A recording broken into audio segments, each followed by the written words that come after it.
In The Dead Don't Die, written and directed by Jim Jarmusch, the town of Centerville is overrun by zombies who do exactly what zombies do.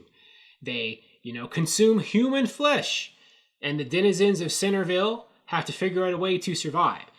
The main characters are two cops played by Bill Murray and Adam Driver, and the third cop is a supporting character played by Chloe Sevigny, and there are some notable residents of Centerville who have, roles to play in the movie too, and have, they're in the same situation. They have to avoid the zombies. A mortuary or funeral parlor person, or she runs it, played by Tilda Swinton, and, some various people. Danny Glover plays a guy who works in a hardware store. There are some, tourists or people like driving through, staying in a motel, played by Selena Gomez. She's like the girl in the group, and there's two other guys. And, there's various people in this town who get mixed up in, this situation. Now, the movie is a horror. It's a horror comedy for the most part. Like, this movie has a lot of funny elements, even though there are zombies in it.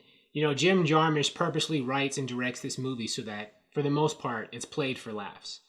But there are some parts in it. There's a lot of scenes where people, have to fight zombies. They've got to shoot them. They've got to hack them with machetes. So it definitely does qualify as a legit, in my opinion, zombie movie. Because there's actual, people fighting zombies. A lot of that, actually, in this movie. But just with strong comedic elements. Although, it's definitely a lot more understated. It's not like Zombieland, right? Zombieland's an action, like a horror comedy, but this movie is a lot less understated and not quite as over the top as Zombieland. It's basically like on a much smaller scale, but I'd still put it kind of in that same, category. Now, that said, although I do think this movie is entertaining, I do think, especially in the earlier parts of the film, it's a bit slower paced. But I think that's because that's the style of filmmaker Jim Jarmusch is, and this is a smaller movie. It's more of kind of an indie kind of movie, rather than something like a Zombieland, where it would be faster paced, there'd be more, action beats, things happen a bit more quickly. In this movie, in The Dead Don't Die, things are stretched out. And, there are references, a few scant references, where characters will break the fourth wall and, say things that only the audience will know. Like people will talk about the script or things like that, There's, people breaking the fourth wall, but it's very faint. Now, another problem with the movie, although I think the movie is good, some of the references and some of the things that happen in the movie just seem to happen. Like, there are some things that Jim Jarmusch pushed near the end of the movie to throw us for a loop. But instead of seeming like, cool twists or interesting things, they come off as things that he just put in there for the sake of putting in there that don't really seem to make sense within the rest of the movie. There are a few big things in my opinion like that, but I can't say without giving away spoilers. And some of the references, like where they break the fourth wall, those seem kind of put in there too, because the movie spends so much time, the references are spread out. There's so much time between like these breaking the fourth wall references that you forget that they're there, so that when characters say and do things to kind of speak to the audience, it seems kind of like it's not organic to the actual movie.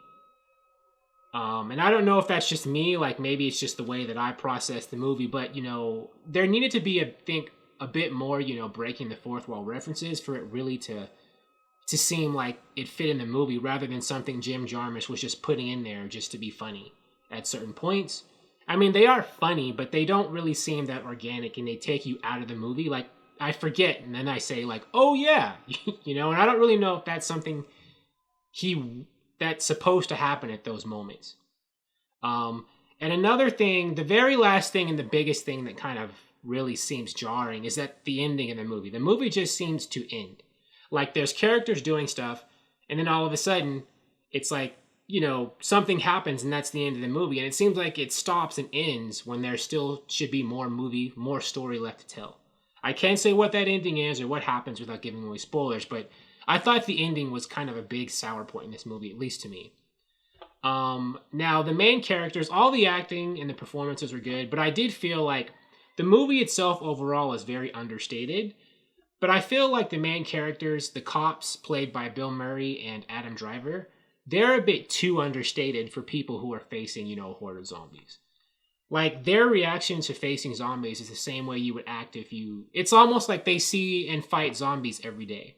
It's like, oh, there's a zombie. Let's go get it. It's like, in real life, I think people would be like panicking and losing their minds, you know, if they face the zombie for the first time, knowing what a zombie is.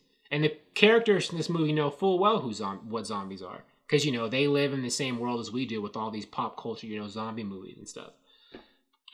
There's one, Chloe Sevigny's character as a cop. I guess, she's a bit panicky, maybe overly panicky, but I did feel like her reaction to zombies was the closest to being real of like any of the main characters in this movie.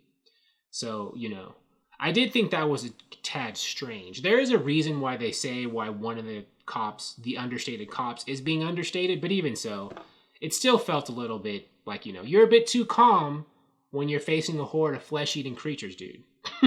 But, you know, even so, I still think the movie was funny. It was interesting. The performances are good. And I say it's worth seeing, but, you know, it does, in my opinion, have some pretty big flaws, which I've just said.